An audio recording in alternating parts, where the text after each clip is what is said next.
Okay, so now we're ready to dive into today's conservation conversation topic, which is about nonprofit fundraising.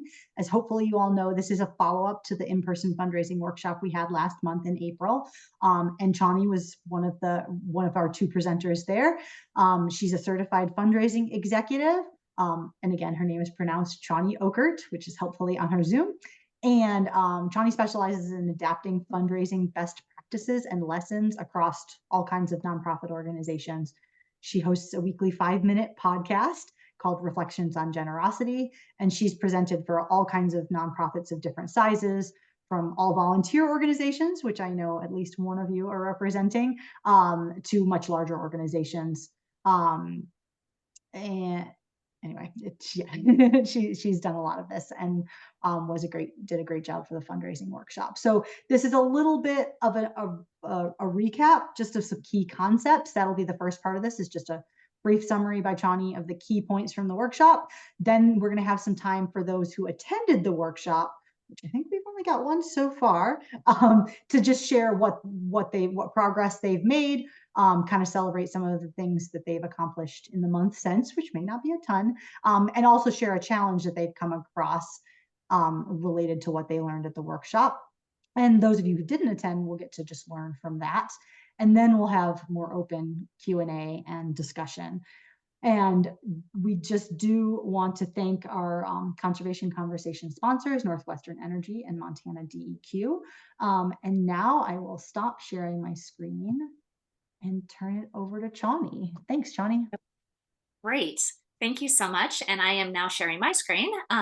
So as we move forward today, I want to make sure that we start with this expectation setting that we are going to be talking about best practices, but we always have to adapt those best practices to actually work with your organization, your unique donor base, your unique message, and your unique capacity.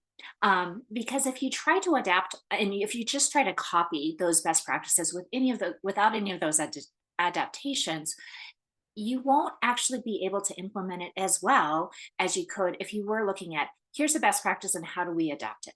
So moving forward, just to talk through what I'm going to overview is we're going to talk about some key points. And when we talk about these key points, know that there are some resources that I will be showing you that are available. And those members who came to the fundraising workshop have these resources, but those will also be available as well through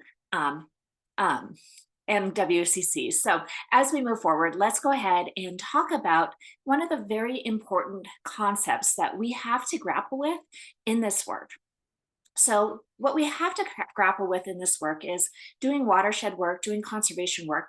There is a lot of highly technical work that we are doing, and it's really easy to fall into a mode of getting into all of the jargon and all of the technical resources and the technical information and try to share those with potential donors. The challenge with that is not how donors come to our organizations. The Millennial Impact Project did a study over 10 years, and they looked at the various different generations, including with fundraising, and how do donors actually come to an organization.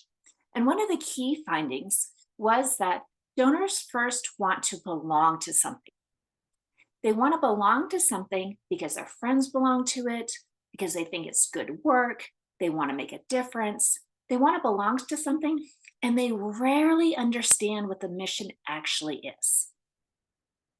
They want to belong to something that is protecting Montana, protecting our environment, protecting our people. They want to belong to that, and that is the basic level. And so in our fundraising messages, we need to make sure that we don't get too technical. We want to look at our fundraising messages and ensure that there isn't that jargon and that we create this sense of belonging for donors so that they can join your work without having to have all of the expertise that you all have. Once they start to belong to your organization, they belong to your mission, then they actually do want more information, and that's where you can add in more technical information. So that's why it's really important to segment our database and know who we are talking to so that we may provide more of that technical information. But still, even for somebody who has more expertise, they still want to belong first. So we always keep that in mind. So once they believe in what you're doing and they understand more of the details of why you do what you're doing, then there's going to be a few donors who actually want to own it and want to be your ambassadors and share that information with others. And so we always want to give that opportunity to our most engaged donors so that they can do that. So keeping this in mind as we move forward, belong, believe, and own, and making sure that your messages follow that pathway so that donors can first belong. We also want to keep in mind that not every message fits for every donor. The Seven Faces of Philanthropy, which I would encourage you to get this book. There are, if you research it online, Board Source has a great guide for board members on it. This research took place to really define what are the donor motivations for why donors choose a nonprofit and why they continue to give to that nonprofit. The top reason is they see it as different nonprofits as good for the community, and by giving, it's a win-win to help the community and help themselves. Another reason, specifically for watershed groups and environmental groups and conservation groups, that a donor may want to give is they want to invest in the long-term future. They see that protecting our environment now, protecting our watersheds now, pays off for 20, 30, 100 years to come. And so they have this idea of a long-term investment. There are other donors who actually worked in the field. Now they're retired, or maybe they worked in the field and then they changed sectors for whatever reason. But they want to give back to that experience that they had. They want to give back and they want to continue to support your work because of that. And then the final reason why a lot of donors may give to this particular work is that they see it as part of their family tradition. They may say that my family is connected to this land, my family is connected to this watershed. And so we want to make sure, as a family tradition of giving, that we have that legacy of protection for this land, for this watershed. So when we think about those four different motivations, that helps us to craft what messages we have in our fundraising materials. And typically, I encourage nonprofits to consider what are those 3 to 4 messages based on these 3 to 4 donor motivations, and then just cycle through those messages. And so if you're cycling through it, it will attract those donors who have that motivation to give. So as we move forward, we keep in mind that way of messaging. We also need to keep in mind who can actually give. So there's oftentimes this belief that, oh, everybody will want to support our organization, but that's simply not the case. When we have the belief that everybody would want to support our organization, then we have more of a scattershot approach to fundraising. But none of us have unlimited capacity to do that. And so we have to be very targeted in our approach. And so one of the things that we think about when we're thinking about who could potentially give to our organizations is which donors have the ability to give. Now, when we're talking about reaching out to major donors, sometimes somebody could appear as if they have the ability to give, but honestly, they're over leveraged. They have this appearance of wealth, but no wealth. And then on the flip side, you can have somebody drive up in a beat up truck and torn Carhartts, and yet they are incredibly generous. And so we want to keep in mind that the very first piece to understand for identifying who could potentially give is, do they have the ability? Next is, do they believe in the cause? Oftentimes, donors will have specific causes that they will dive in more deeply and give and support and engage with more fully. That is great. We want to encourage that. But what that also means is sometimes those aren't our organizations. And so instead of trying to force somebody to give, we just want to look for those people who, in general, care about what we're doing. Now, it can be from a very high level. I care about the environment. I care about this river. or it can be very specific to the work that you are doing. Very specific for the wildlife you're protecting, very specific for the area that you're protecting. So we look for that belief in the cause. And then finally, we look for a connection to the organization. Well, all of us would love to get a grant from, let's just say, Bill Gates. Unless we actually have a connection to that person, it's a wasted effort to try to seek a donation from them. It is important that you look for where the connections are. Maybe a board member knows them, maybe another donor knows somebody, but we look for those connections. Now, as we look for those connections, we look for a belief in the cause and we look for the ability to give. We also have to keep in mind that we don't just start asking. We don't start the conversation with that. We start with identification, which is what I just described, that ABCs, but then we cultivate the relationship.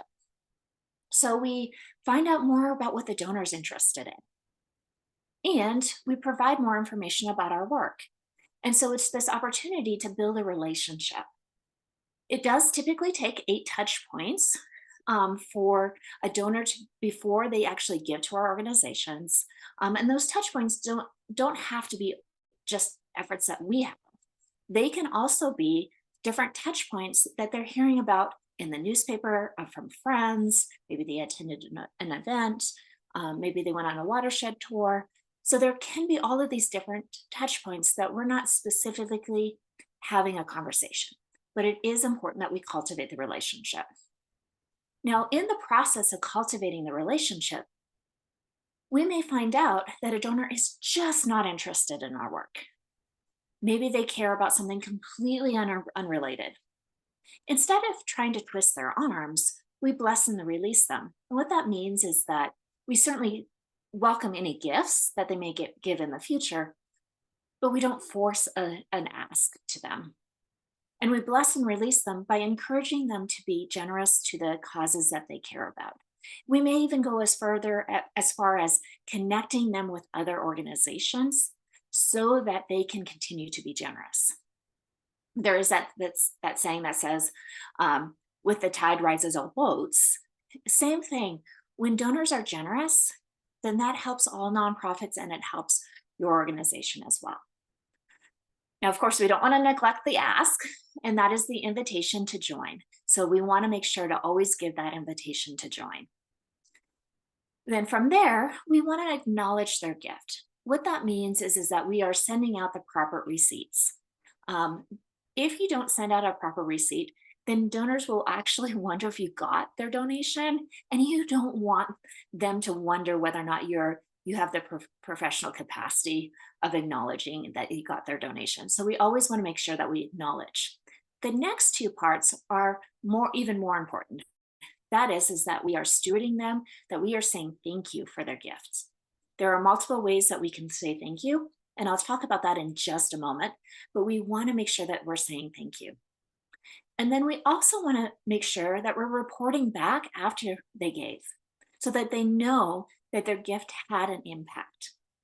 So whenever you're running any type of a fundraising campaign, it is important that you report back to those donors about 3 months later and to share more information about the impact of their gift.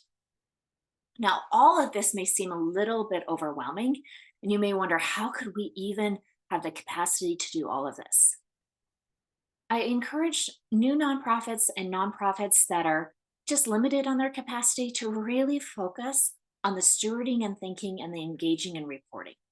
Because if you're doing that, you are building the relationship that's necessary in the cultivation, and then a donor is more willing to continue to give as a result. So if you have limited capacity and you're wondering, do I do this or that? And the that is stewardship and thinking and sharing impact, focus on that. So let's go ahead and talk about those opportunities to say thank you, because that can be a primary focus if you have limited capacity. So some of the traditional methods are a handwritten thank you note. Most of us don't receive very much mail any longer, and so it really stands out when it's a handwritten thank you note. A phone call can be very powerful, and if you would prefer, you can also do a video call. Now, one of the things that we are seeing is that because of so much spam, people are not necessarily answering their phones anymore. And so what I've seen be very successful is to call first. And then if no one picks up, then send a quick message with a video. You can record it right from your phone. Hi, this is John Doe. I am so thankful that you continue to support our work. I just wanted to say thank you. If you have any questions, give me a call.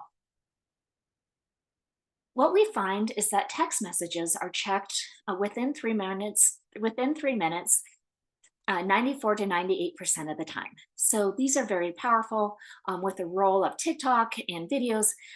Those 15-second videos are standing out and is a great way to say thank you. Now we want to make sure that we have the tax receipt, as I mentioned. And then another traditional method is to have an annual impact report that includes a donor and partner list. Now with that, we don't just include financial donors, but we include our other partners as well. So that could be with in-kind donations, or maybe there's donors who have given a significant amount of time. They may not have given money, but they have given a significant amount of time. And so we recognize them as well.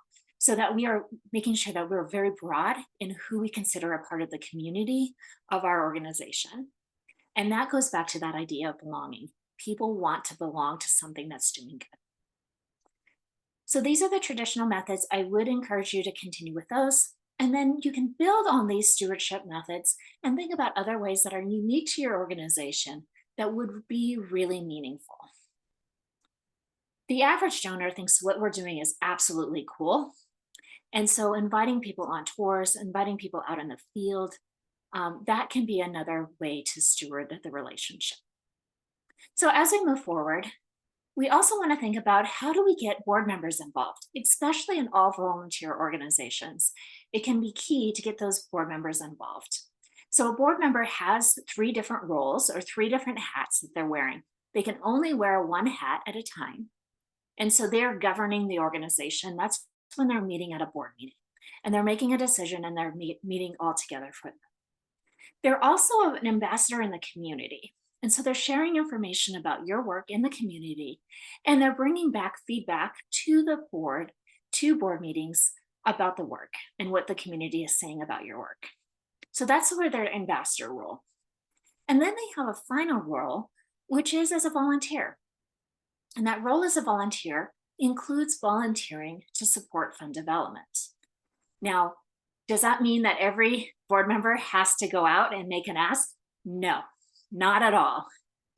Going back to the cycle of fundraising, going back to that fund development cycle, there could be a board member who is fantastic about identifying people or corporations or businesses or entities that might support your work. And they're just great at that. They're well networked. They know everybody. They are able to provide that connection and that influence. That's fundraising. There may be others who are really good at relationship building. So they may be relationship building through the cultivation or through the stewardship. But they're really good at that. And that's necessary for fund development. And so that might be their role. And then there's going to be some board members who feel comfortable enough. Nobody typically, I should say typically, because I have come across a couple of people, but says, oh, I'm so excited to ask for money.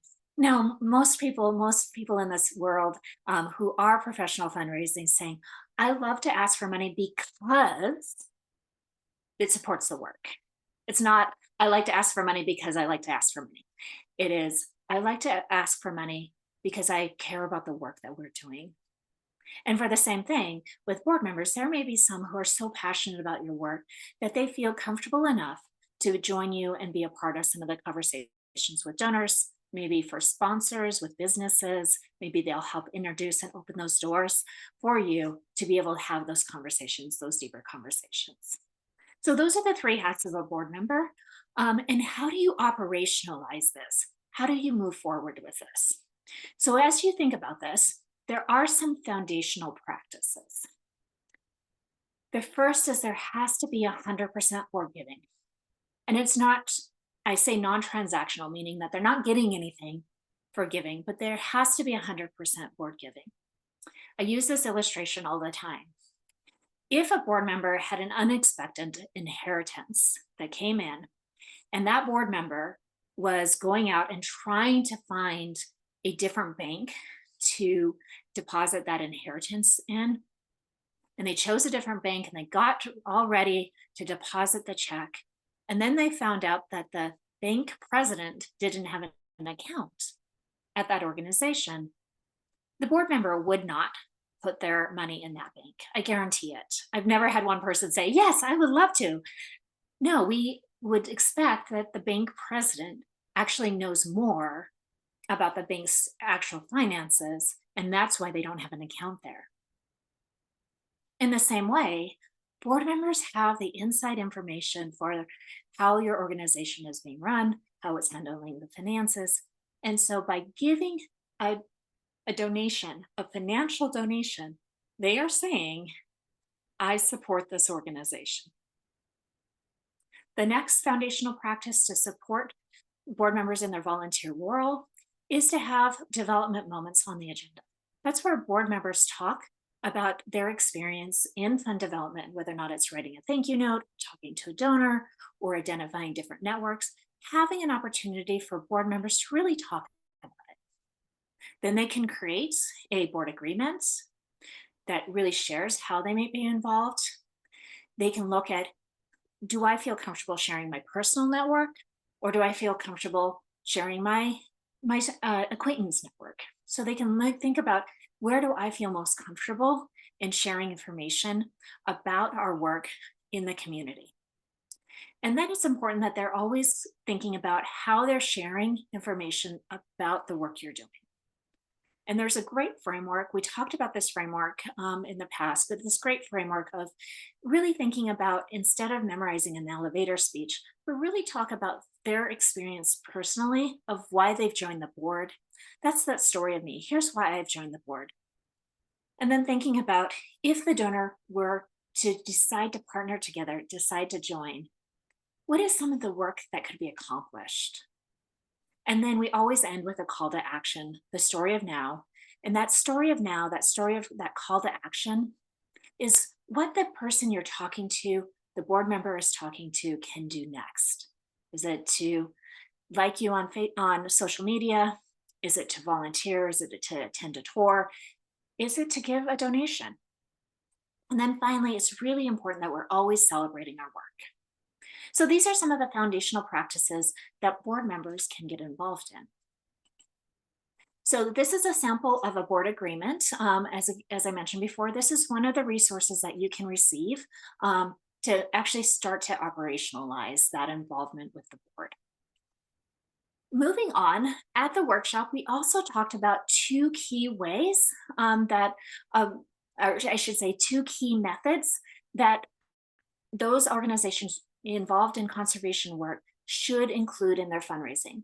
The first is to look at your membership model. And in looking at your membership model, looking at converting it from an annual membership to a monthly membership. Now, this might seem wild and crazy because in the conservation and environmental world, we have as a standard these memberships that are annual memberships. And they're great, and it shows that grassroots support.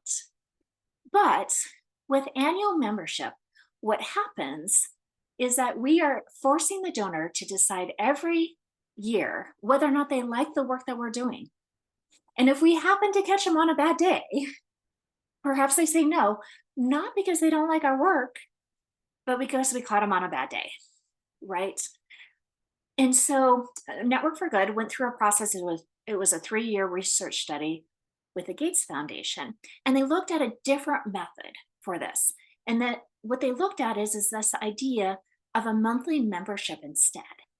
And one of the reasons why they looked at that method, and I'll share a resource in just a moment, but they looked at that method is because the Sierra Club had actually moved to this idea of moving from an annual membership to a monthly membership, and how effective that has been. So as we move forward, I would encourage you to think about moving to an annual or moving to a monthly membership. Now you might say, well, will we lose donors? Actually, 51% of donors already give on a monthly basis to one or more nonprofits. 51% of donors already give monthly. And so we need to think about, what are the percentages of your donors that would be willing to give monthly? Now, you may say, oh, I tried it and it didn't work.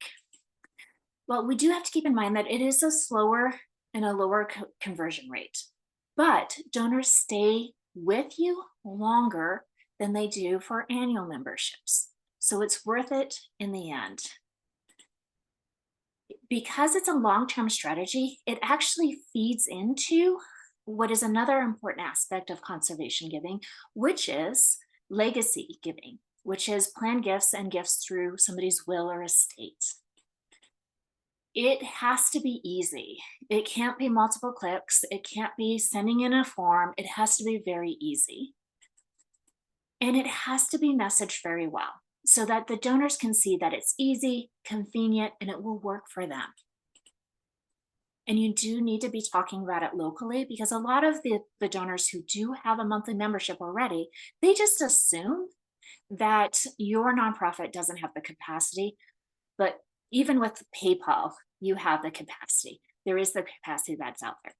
So one of the resources that is available for you is the Network for Good subscription giving guide. So this is the monthly giving guide on really how to start that and continue that on throughout the years. We also talked about starting a legacy program, and that a legacy program is when you're looking at how do we sustain the work that we're doing for the long term and in attracting larger gifts. Most donors are able to give their largest gifts upon their death. And so this is another resource that I provided that you would be able to start a legacy giving program step by step. Now, moving on, we also want to think about our fund development calendars. What we know in fundraising is that the number one indicator for success in fundraising is not having an engaged board. While that is certainly important, nor is it having a dynamic development director. While that can be very nice to have, the number one indicator of success in a fund development program is having a plan. And having a plan to think about, how are we reaching out to our community, providing awareness? That's that cultivation. How are we providing awareness to our communities of what we do? How are we giving broad-based ways for those who are showing interest to come and learn more about what we're doing? So that could be a fundraising event. It could be a friend-raising event. It could be in being involved in giving days. So what are those broad-based ways that you are allowing people to show that initial interest? And then we want to make sure that we have ways for people to continue to give through appeals, and that we're having major donor or sponsorship asks, and we're asking. Now, in the fund development calendar that I've provided as a resource, it also allows you to think about, what is the stewardship activities? What is the communication activities? And what are some of the months where you're just not able to do anything for fundraising, and just really have an idea of what the flow is for your organization. So as I mentioned, this is one of the resources that we've provided. I've also provided another resource, which is a step-by-step way for you to plan a fundraising campaign. So this goes step by step, how you're going to make sure that you have all of the elements necessary for planning that fundraising campaign. Now, as we wrap up from this very brief overview, I wanted to find out if there's any questions. So I'm going to stop the share here, but then we'll come back to this. But any questions about the information that I just provided?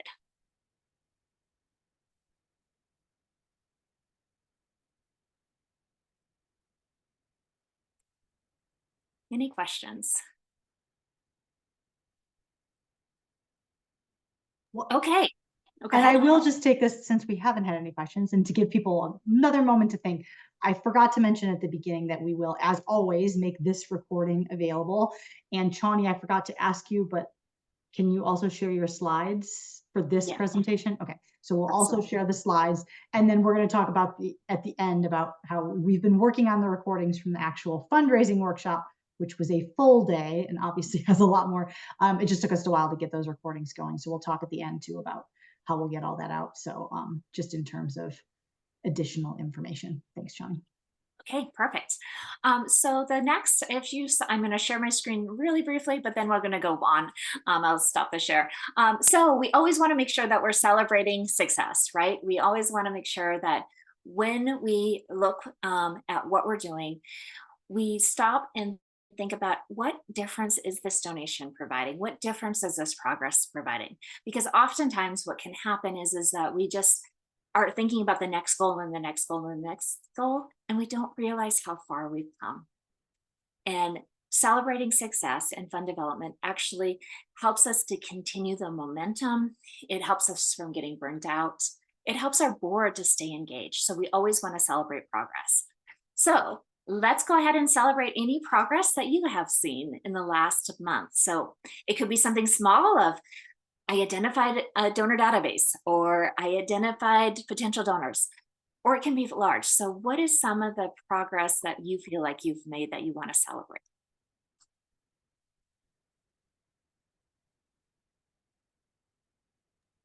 And Chany, it sounds like actually anyone could answer this question. I was thinking of it as for people who attended the fundraising workshop, but obviously we're all working on it because currently, yeah, maybe Sue and Maddie, I think, are our only two workshop participants who are here. So it'd be great to hear from them. But really anybody can answer this question. So.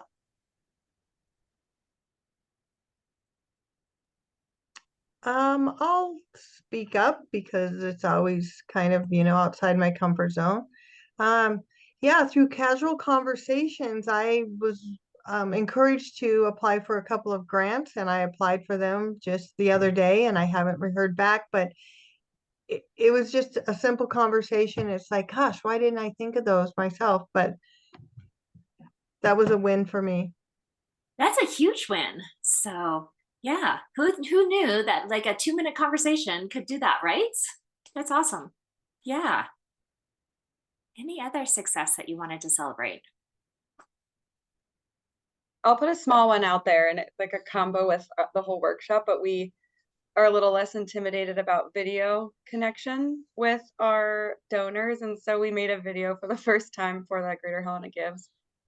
It was pretty silly and I felt silly, but I think it actually in the end made it a lot more fun too. And it was just, I don't know, I think we ended up having more fun doing it. And so, yeah, it was just kind of a good momentum builder.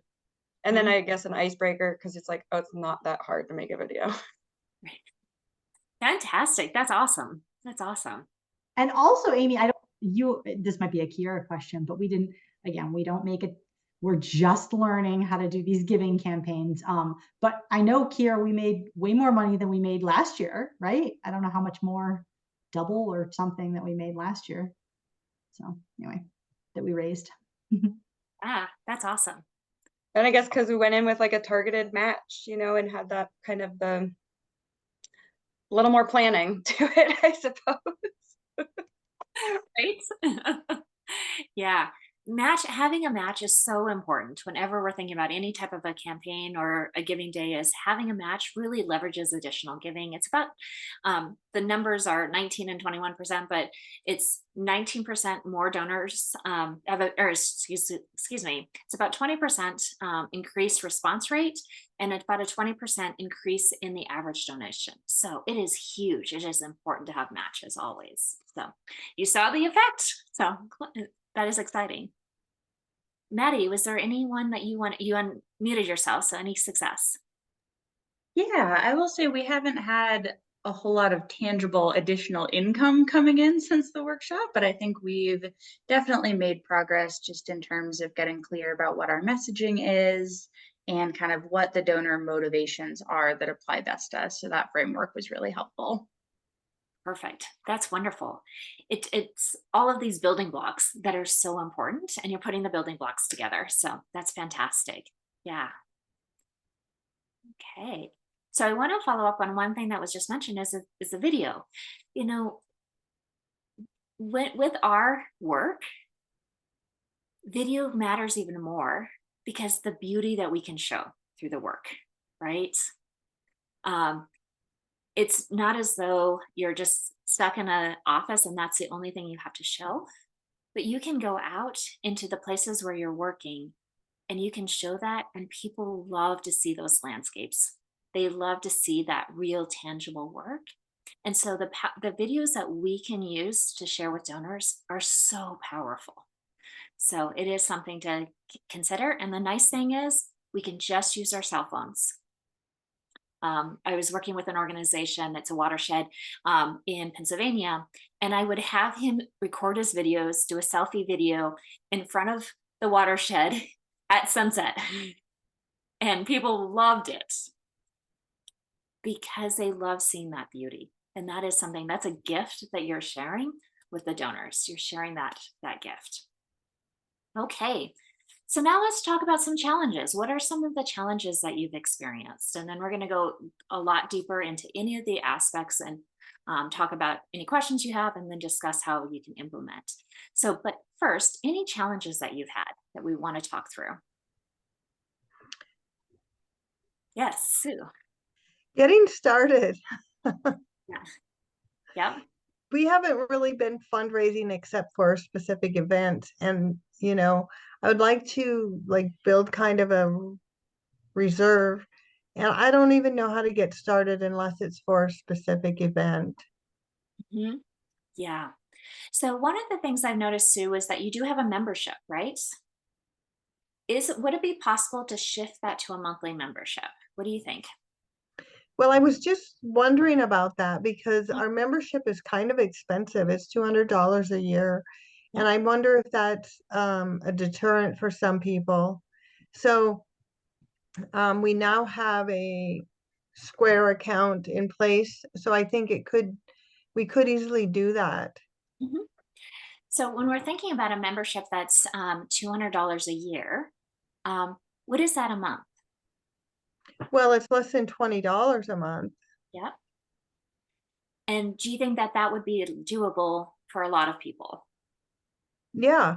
And if we, I'm thinking we could offer it at $20 a month. So then that would be $240 a year, which would be better yet. Yeah, absolutely. Absolutely. And what we find is that all different generations prefer monthly giving, because it's something they can easily budget in. But do you know what demographic wants it the most? It's the baby boomers. Mm. And that happens to be a lot of our donors, right? And so what would you need to have in place to start converting that to a monthly membership? And we can brainstorm. What would be some of those things that we need to have in place? Well, for me, first I'd have to take it to the board of directors, but I'd also have to kind of figure out what it would entail, like how much work on my end it would entail to do that. Yeah. So I'd have to learn the process, I guess. Yeah. Yeah. So the guide that Network for Good subscription guide has that step-by-step process. So one of the first steps is to change the website and say, instead of the membership being $20 or $200, you could just start with changing it to $20 a month, right? So that you're indicating how much it's going to be, $20 a month. So you're immediately moving it away from annual, right? And then how do you process credit cards online right now? So you're talking about Square, but how do you? Squarespace. Okay. Yeah.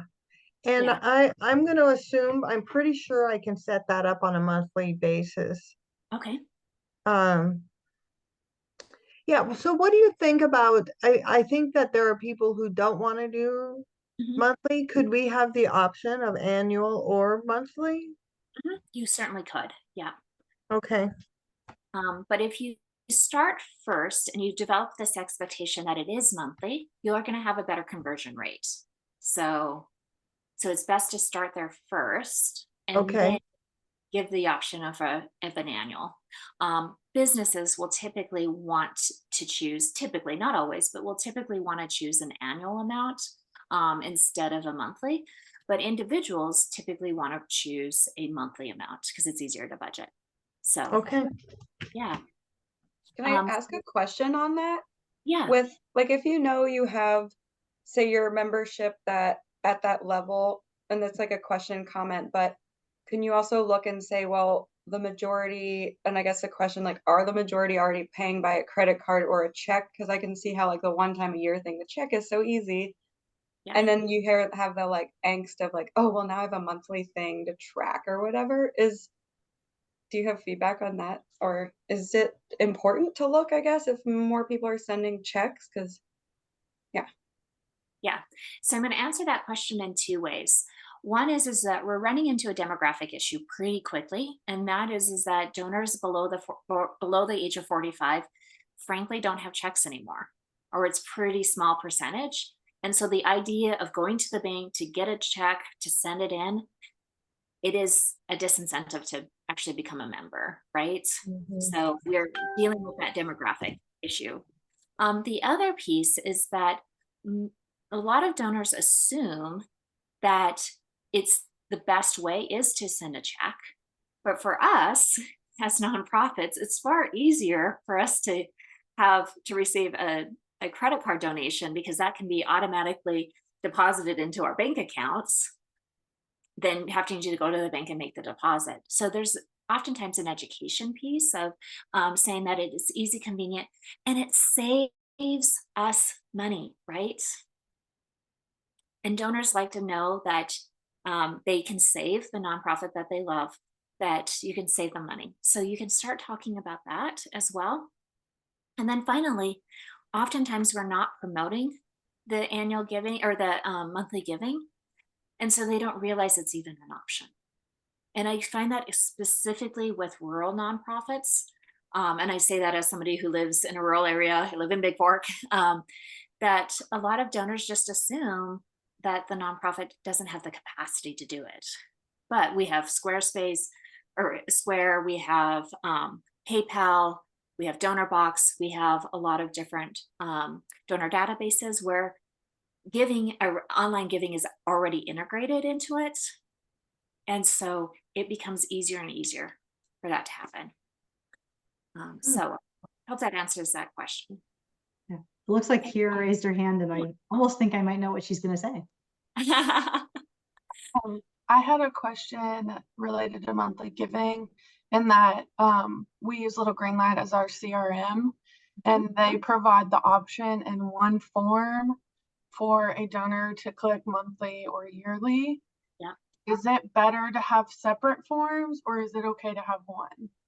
So there's two, for your membership program, you do want to have a dedicated form that's for your membership, and it has the amounts related to your membership. So if you only have one membership amount, then of course it would just like the $20 a month. But if there are different levels of membership that you have, then you want to make sure that you have a form that's just dedicated to monthly membership. So if it's, let's say, $10 a month, $20, $50, $100, $250, $500, $1,000. And I see regularly that donors are giving $1,000 a month. Think about the difference that can make. We have to offer them the option. Yeah, exactly.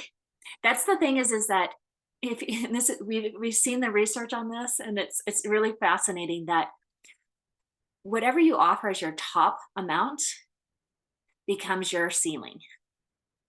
And so I've seen it where donors who have the capacity to give more just choose the top amount. And so even if you don't have any donors that could give $1,000, those that can give 500, give 500. So you're just giving donors the opportunity to see what they could possibly give. So there's that piece. The second is then on your other form, it is important to default to monthly and then have that one-time option so that they can give one time, so that they can switch over and just give the one time.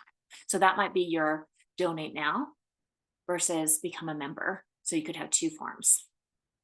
Okay. And a follow-up question, if you don't mind, of what about providing too many options?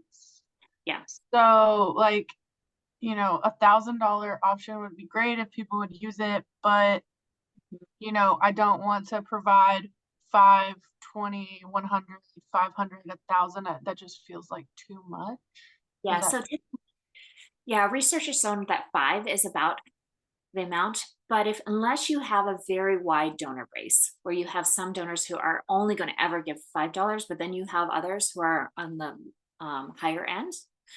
So you have to look at your donor base. That's where we tweak things, right? So 5 is standard, but then you look at your own. So maybe it's 5, 100, 250, 500, and 1,000. Maybe that's the range in your donor base until you look at what your donor base is. So yeah. Okay, I feel like we're in the weeds here, but we've also got, I feel like, plenty of time, because what I immediately think is, right, so let's say we switched and said, okay, the minimum monthly donation is $20. It was like our options were like 20, 50, 100, 500, 1,000, right? Does that turn, like, if somebody's like, I cannot donate $20, that's too much for me, will that, because we always have the other option, right? That's always the other. But like, does that turn people off? Or will people be like, oh, I'll just type $5 in the other? Is there any research indicating that people are like, oh, $20 is the minimum, I can't do that? Like, does it work on that in that way too? Yeah, so that's something that is something you should consider. There are some organizations that have a minimum membership. So like, for example, we talked about that $200, that is your membership fee, and there's only one. There's other organizations who say, if you're giving monthly, no matter at what amount you're giving, that's a member. And so that there isn't that basement level, but it's any monthly amount becomes a member. So that's a philosophical decision that you would need to make, of what do we consider a member? So you do want to give an idea of how much should be the standard one that you choose. So, for $20 a month, you are going to be supporting this work, but then give the options of $5, $10, whatever those options are. But that is something to determine what do you consider a member. If you have a wider range, then that also means that you may have members who, instead of giving $20 a month, they give $50, right? Because that's what. But if you only give one option, then they're going to typically choose that one option. So you may be missing opportunities. Does that make sense?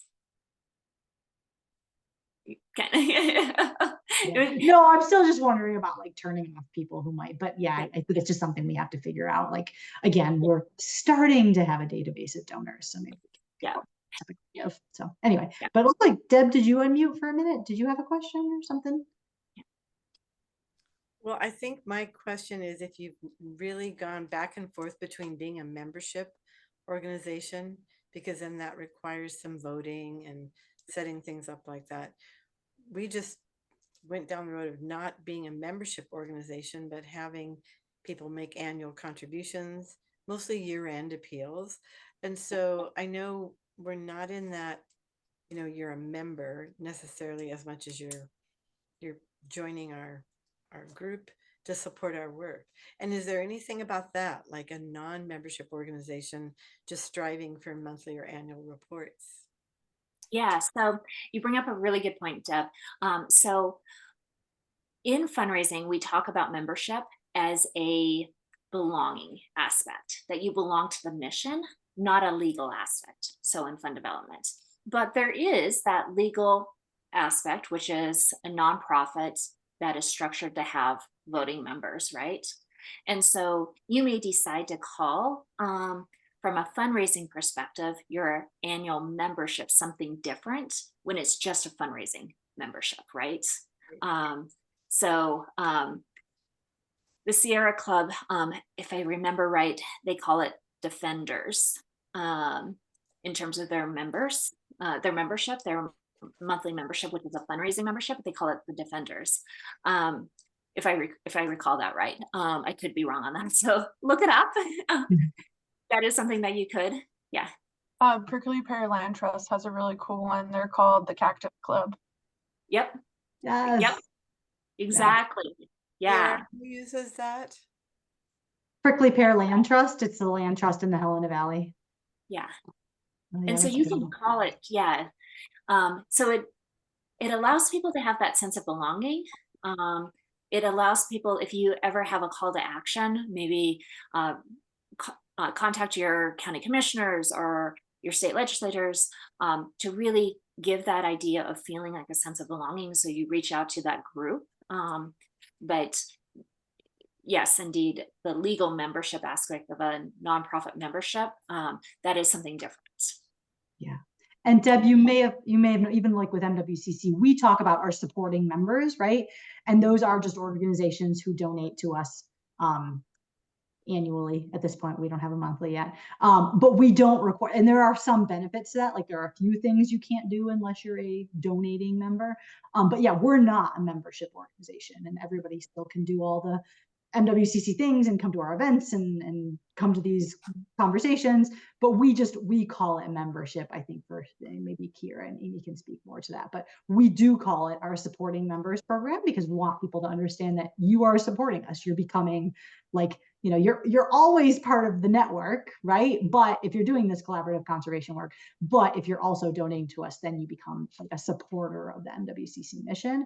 And so we kind of make that distinction because yeah, it's not a legal thing, right? You can still be part of the MWCC network and take advantage of our resources without being a supporting member. So I think a decent number of organizations do that. Yeah, absolutely.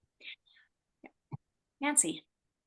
Yeah, I find that helpful because we're all volunteer, very small shoestring budget organization, and so we don't have formal members because honestly, we don't have the capacity to track all that and then say, oh, it's time for you to renew and all that. So it was a really conscious decision, but I appreciate the framing of the club aspect of when you support us, you're I don't know that we'd call it a member, but you're a donating supporter in our equivalent of the Cactus Club.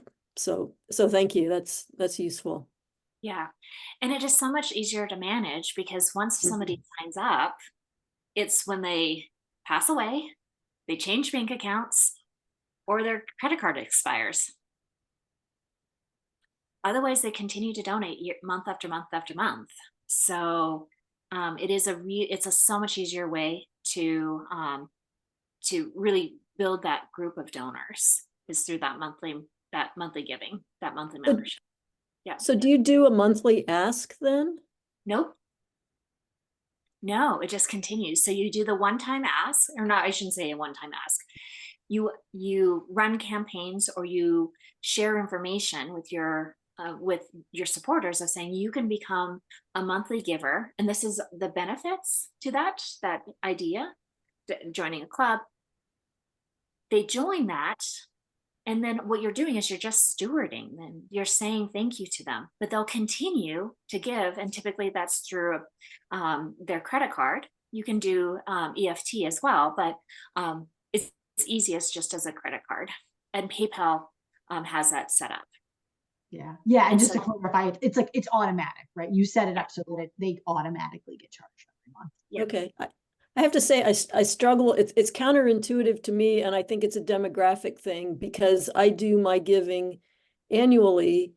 I don't have thousands and thousands of dollars, but I have certain organizations that I want to support, and I keep a tab of, okay, who have I done that for? And if I had to do it monthly, honestly, I wouldn't. So I'm again, and I'm older, so I think it is a demographic thing. So it's helpful to hear this other approach. Yeah. And so what happens was when somebody signs up, and it's through whatever donation portal that you're using, like PayPal, or the credit card is automatically charged every month for that donor. Yeah. The donor doesn't have to do anything. It's just automatically charged. And then that those donations then are automatically deposited into your bank account. So it is so much less work as a nonprofit with that. Mm-hmm. The other piece to this is really important for all of us, and I catch myself with this all the time, is we assume all donors are like us. right? And so we always have to be challenging ourselves of what does the research show us Mhm. about how other donors are approaching this. And that was one of the key findings that this particular research study did, is that the population that likes monthly giving the most are baby boomers.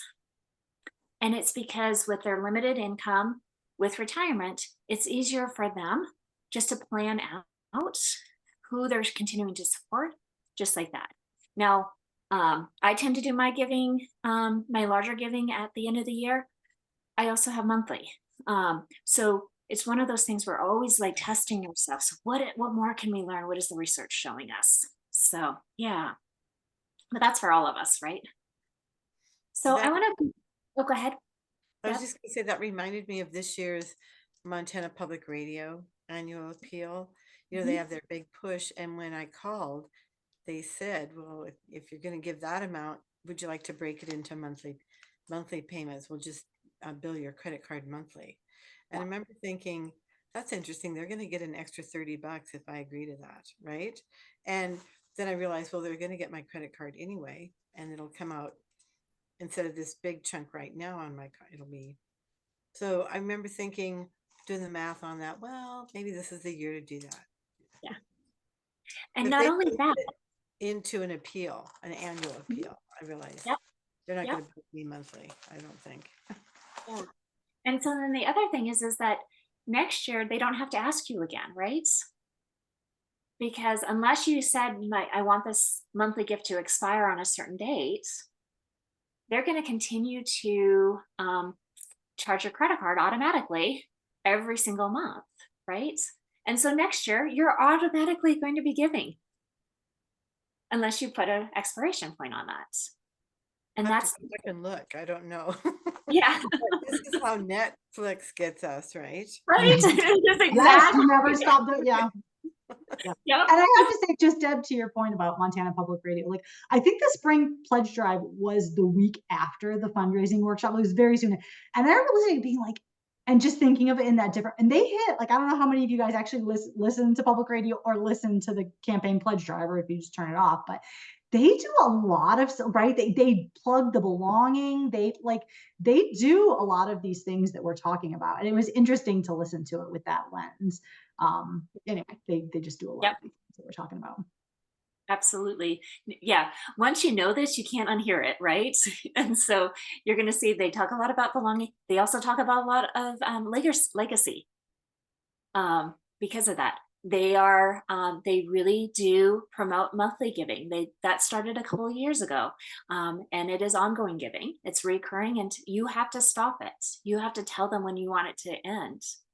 But that gives a sustainable income to them, because it's month after month that they know how much revenue they're going to have from monthly givers every single month. And so that is more sustainable for them. Okay, I want to go back. We started getting into some of the other discussion. Is there any other challenges that you're facing, not related to this idea of monthly, but any other challenges that you're facing that you wanted to go back to and talk through what some of those challenges are? I had one question, and it half relates to the last conversation, but in like when you switch and how you thank people based on your like own flow, and I'm feeling that now where it's like my not even first year, so I'm like figuring out our seasonality, and I'm just keep saying to these two like, oh my gosh, the summer is really weird and quiet in a way. And so then like for us, I've been trying to think about that like overall flow calendar, it's like, well, right now we do sort of have the annual thing where most of that happens November, December, where we can like thank people. But there also is like regular monthly things. So is there a way that we take control, I guess, of our calendar of thanking and like, no, we're going to do it this time. And then I guess to that piece of if it's monthly, is there a best way to maybe dictate when to thank people? Because it might be easier to forget about them.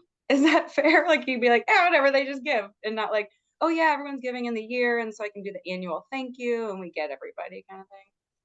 Yeah, that's a great question. So breaking it out into two is taking control of your calendar. One of the things that's very helpful by having a 12-month fund development calendar, and I have that template that's available for you to use, is that you can see where you're going to be busy and where you're not going to be busy. So I encourage most nonprofits to complete all of their year-end campaign, whether or not it's their materials, their like getting all of the printing ready, all of that, actually having that almost completely done by the end of August.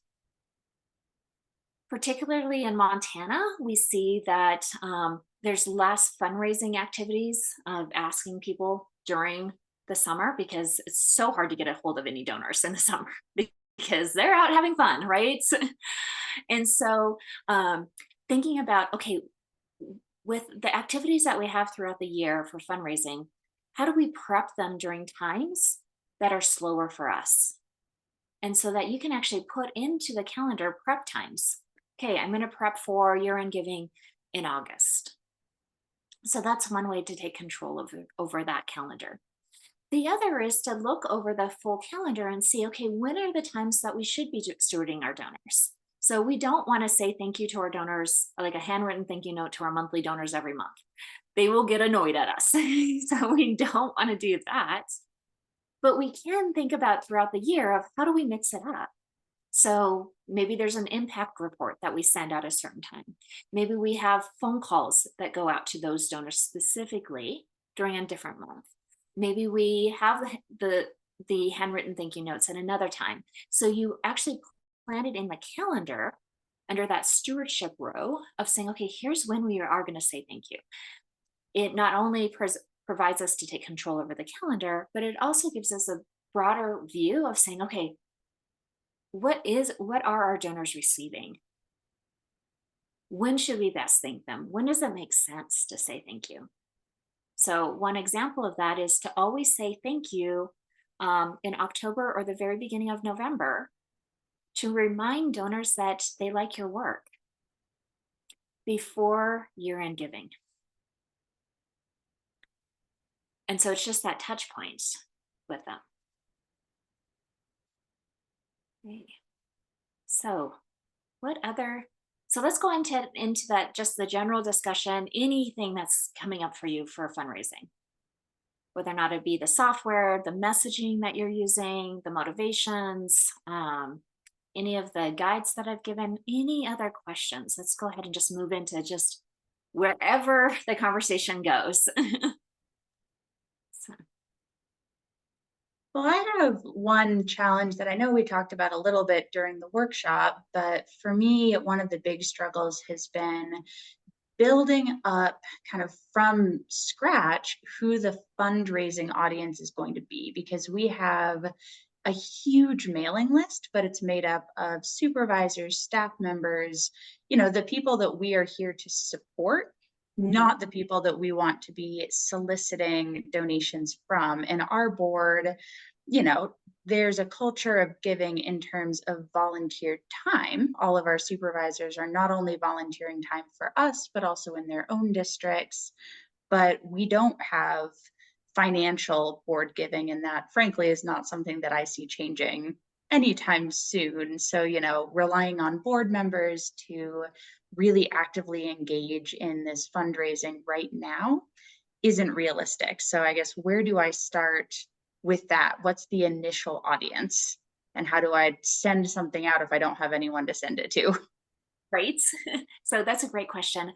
Question about with your board.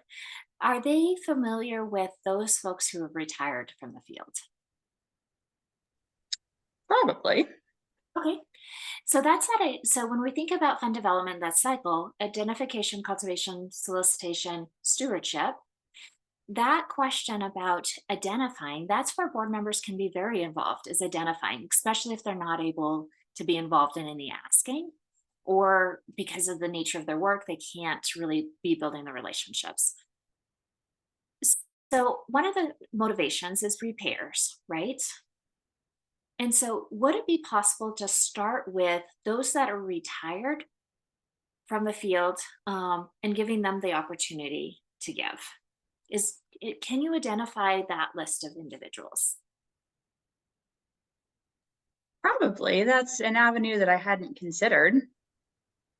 Yeah, so with that, let's go a little bit deeper with that. So why would a retired individual want to give? Why would they like your mission? What would they like about your mission? I think having the history and the context there would be, a good motivator. I guess my hesitation would be because we haven't historically asked board members to donate, I wouldn't want that to be the initial kind of purpose of reaching back out. I could see that turning off both the people who had retired if that was never a part of the culture of our organization while they were here. And also, it's a large community in that we have a lot of supervisors from all over the state, but everyone talks, and I wouldn't want that to kind of sour the experience of current board members or deter people from wanting to be involved. Because, I think we've all, whatever college you go to, the second you're not a student, those alumni fundraising emails start coming in, and it can feel really frustrating, at least for me. Be like, no, I'm not retired. I cannot give back to this university just yet. I don't want that to be the feeling of people currently serving or considering serving. Absolutely. And so we want to first identify who could be potential donors, right? And then we go into cultivation. And we're not asking at that point. We're just seeing what they're interested in and what the work that you're doing. Let's just say that a supervisor retired 10 years ago. So they retired 10 years ago. You've added them to your list and you've started to just communicate with them, finding out where they're at, what their interests are, and sharing updates about what's been happening with your association, right? And so you're not asking at that point. Now, it could be that that retired supervisor might be like, yeah, I never want to think about the work ever again. And now I'm doing puppies. I just want to talk about puppies. That's okay. That's a bless and release, right? But there might be other retired supervisors who might say, I really loved the support I received. And I want to continue for the new professionals in this work. I want to make sure that those new professionals continue to get the support. And so they're willing to continue to engage with you. So that would be a potential that you could reach out to and start building that list. So it's not a list of who you're going to ask, but it's a list you're going to engage first. See if they're interested. What do you think about that idea? That makes a lot of sense. I guess the other thing that has come up for me when I've been thinking about it is, our organization is very much about systemic support. It's not so much on the ground. And I think that can make it challenging for us to solicit donations from individuals. And this might just be, me projecting a little bit, but when I make a donation, I want to be able to see the impact of it.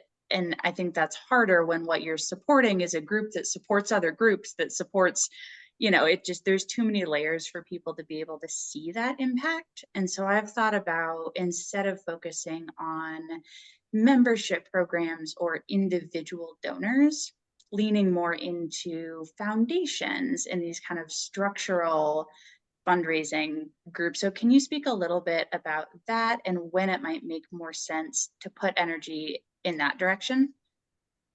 Yeah, so when we're thinking about identifying potential donors, we oftentimes want to look at those people who understand our work and why our work matters, because you're right, in terms of somebody who wants to give to field work isn't likely to be as interested, but somebody who understands why what you're doing matters because they were a supervisor, retired again, they understand that systemic work that you're doing, right? And so we look at that list.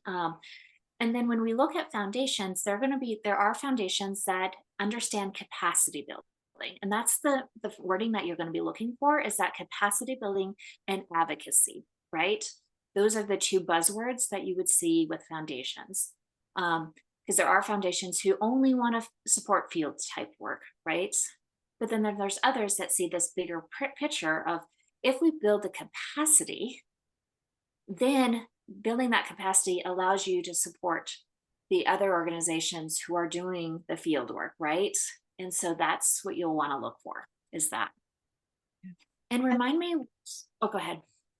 No, I had an add-on, or I was curious what you thought of this, but go ahead. So another thing that you want to look at is Foundation Directory Online is the top foundation research platform that you can use. Now, it's incredibly expensive if you purchase an individual membership. However, a lot of the public libraries have that as a resource. And so you can use that resource. And I literally encourage people to go to the library, spend an hour. And what you can do is you can actually look for, thank you for putting that in the chat. You can also look of those nonprofits that are similar to yours, who is funding them. That reverse lookup is really helpful. And you can look that information up from other states, because there may be foundations in other states that fund a nonprofit similar to yours in another state that would fund your nonprofit as well. So that would be a way. That's really helpful. Thank you. Yeah, you're welcome. So we talked about the individuals, foundations, and then the other is there are some corporations that really understand capacity building as well. So think like Patagonia, for example. One of their initiatives is capacity building among environmental and conservation organizations. So you're going to be looking for those corporations who have capacity building as one of their main initiatives as well. Yeah. So, Sue, I saw that you put that in the chat of asking about that. So those are some of the resources that you could look for too. But then we have to also think about one of the things that we do is we do some mapping. So we know who would likely support our organization based on who really understands the work we're doing. But then we need to think about who cares about this from a different perspective. Maybe they see that there is more of a community need for the work that we're doing. So if it's sustainable agriculture, for example, that regenerative, I'm going to say that wrong, that regenerative agriculture, then you can look at who is talking about that as more of a thought leader. Really start to look at who is more of an influencer in those conversations. Now, they may never be donors, but those who are talking about it may have networks that you can tap into. And so having those conversations matter too.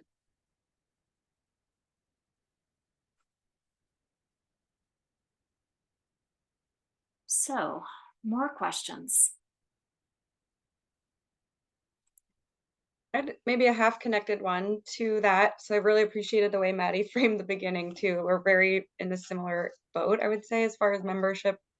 Like right now, not trying to just fundraise from the people we serve, to find those new lists, and something I've been talking about with my board and we are collaborating on, and not like all, we have to work towards being on the same page, as the thinking of ROIs for like our return. And I really appreciated one of the first conversations you and I had was about like, what should you spend if you hire a grant writer? What should your expectations be? And I think that's such an important piece of like doing our math for, is this risk worth it? And so I think that's a document that in this set of documents that's just like takes more time to really digest. But are there other maybe generalized kind of, yes, you're wasting your time when things look like blah, blah, blah, or it's definitely not a good, I don't know if there's kind of some other baselines, numbers that help.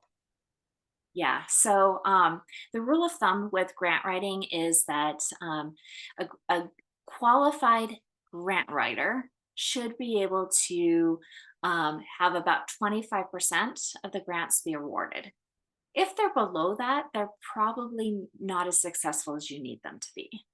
So if you're hiring a grant writer outside, now granted, most grant writers are no longer grant writing. They're doing grant research. They're doing grant review. They're not actually grant writing anymore. So just 25% of the time. Then we always, with all of the efforts that we're doing, we also have to think about our time. And we have to include that cost in all of our efforts. It is one of the most effective methods is one-on-one. Because you sit down with somebody, you explain, you answer their questions, it's a back and forth, and they're more likely to give you a donation through that. I talk with nonprofits all the time where they're like, oh, I could send out this fundraising letter, I can do this fundraising event, I can start these conversations. But then I'll ask them, like, have you identified one person who would be able to give a gift of 1,000 or 10,000 or 20,000? Have you identified that person? And they're like, oh yeah. Have you called them? Nope.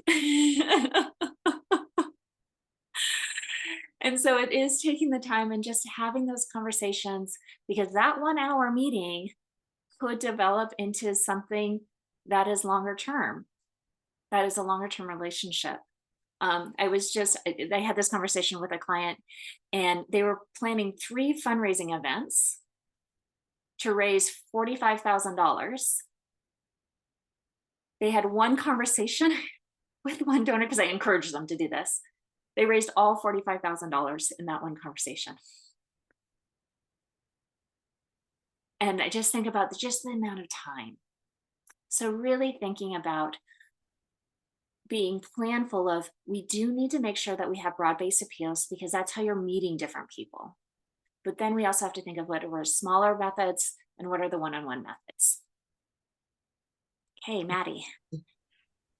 And I know that we're pretty short on time, but I guess one other thing that I've been thinking about is, it's hard to think of us as being in competition with all of these other great nonprofits for donors. So do you have any thoughts on how nonprofits with similar goals or similar audiences can work with each other for fundraising instead of vying for, the same limited funding pool?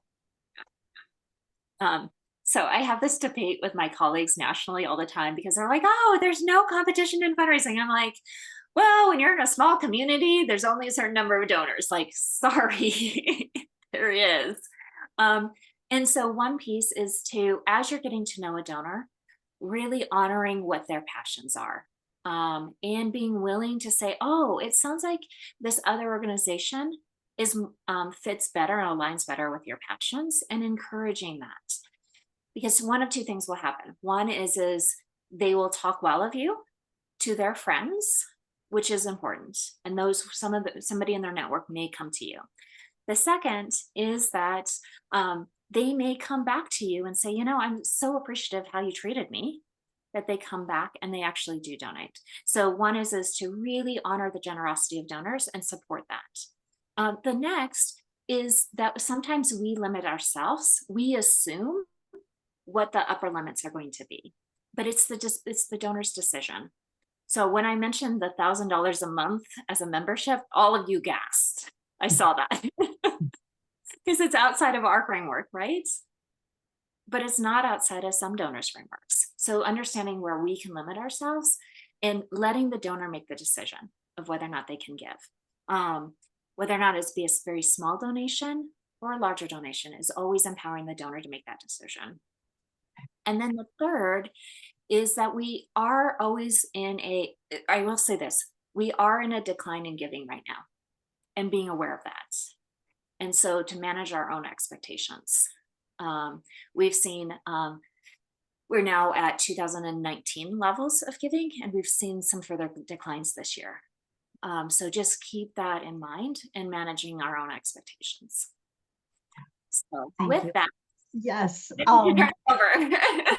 Yes. No, thank you. So I was Maddie. I was like, and we're wrapping up, but that was such a good question. I'm so glad. Yes. It's something we think about all the time. So it was worth the extra few minutes. And yes, just to wrap up, hopefully Kira, we just wanted to make a quick announcement about the workshop, the actual, so again, this recording and these slides will be available on the Conservation Conversations page. I will send those out in the next few days to everybody who registered. And then Kira, could you say a couple words about the availability of the recordings and the materials from the fundraising workshop last month?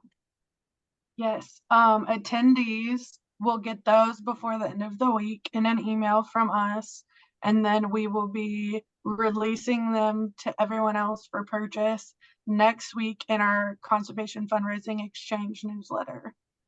Yeah, so free, yeah, free to people who attended and already paid, and then it won't be this, it will obviously be a reduced rate, but there will be a little cost attached to those who didn't attend. Thanks. And just, we do have one more conservation conversation coming up in June. We've never done one in June before because we know people are busy, but we felt it was really important to fit in. It's going to be June 12th. It'll be during our normal time slot, which is again a Wednesday from noon to 1. We usually do these in the lunchtime hour. And that, yeah, Wednesday, June 12th, it's on drought and watershed planning. And that's going to be a follow-up to our annual meeting. Those of you who attended may remember we had a presentation about the new Montana Drought Management Plan, and also a presentation about watershed planning generally, including drought planning. And we had a lot of feedback with people wondering how to better incorporate drought and drought concerns and resilience into general watershed planning. So it's going to be a follow-up to that. There isn't going to be a presentation. Kira, can you drop some of those links in the chat? There's not going to be a presentation on that one. We're asking that people just look at the slides, which are on the annual meeting page. Or you can watch the recording of those presentations either way, but just come with questions, your own experience with drought planning and watershed planning, and combining those two, because we're going to have Valerie Kurth from DNRC Water Resources and Chris James, who's a consultant with, oh my gosh, I'm forgetting, who is his? He's Tetra Tech. Tetra Tech. Thank you. Yeah, Chris James with Tetra Tech, who watershed planning is what he does, and he's great. And so the two of them are going to kind of work together to help everybody think through more how to incorporate drought into watershed planning. So I know it's June, but if you can make it, we would love to have you. It's a really important topic. And as always, if you register, even if you can't actually make it, we will send you the recording. In that case, there won't be any slides. And then also just a reminder that you can always continue this and other conversations in our Watershed Coordinators Forum. We're still working on that. Like, there is now a setting where you can get email responses to any question that you ask there, as well as any question anybody asks on there. So you'll know if somebody posts, so you can post a question or a thought on that Watershed Coordinators Forum as well. And I think that is everything. Thank you so much, Chany. It was great having you back and having this little recap as someone who attended the workshop. And it seems like the folks who didn't attend got a lot out of it as well. So yes, just thank you. And thanks to everybody who shared. And yeah, we'll look forward to seeing you again, maybe in June. And it's my Thank pleasure. you. Yeah, it's my pleasure, because it's you who are doing the work in the field. So for me, it's exciting to help you make the difference in our community. So thank you. I appreciate it. So. All right. Take care, everybody.